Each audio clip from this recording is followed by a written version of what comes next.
Now we are following up on a Local 12 News investigation into allegations of neglect and abuse of a developmentally disabled woman. The reaction has been strong to our story on a lawsuit brought by a father who claims his daughter was abused and attacked at local care facilities. David Winter followed up with questions for the family, the agency that regulates care facilities, and a state legislator.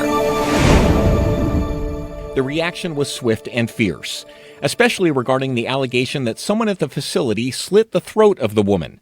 Dozens of comments on Facebook, some saying things like, "Bring that girl home, get some help." We had asked the girl's father why he left his daughter in the facility that he is suing for abuse and neglect. We can't afford to bring people in, and we couldn't afford to just sit at home. Lauren's dad says he needs to work full-time to live, and the money provided by the state would not be enough to quit his job and care for his daughter full-time. We asked the local Medicaid Administrative Authority for the Ohio Department of Developmental Disabilities about that. Does the state provide enough money for people to care for their loved ones at home as opposed to an institution? I think that's a complicated question. So if you're asking, are there sufficient monies to purchase the needed services out in the community? My answer would be yes.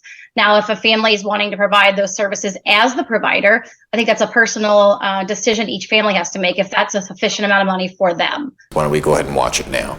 We showed State Senator Catherine Ingram the story. She is the ranking member of the newly minted Senate Medicaid Committee. We asked specifically her thoughts on the fact that the facility is kicking Lauren out, and they told the family that right after it did an interview with Local 12. I just think that it's shameful that that would be their response. We also asked about the allegation in the lawsuit that the facility has undertrained staff, pointing to a sign out front stating starting pay is about $13 an hour, when down the street a Taco Bell is advertising $16 an hour.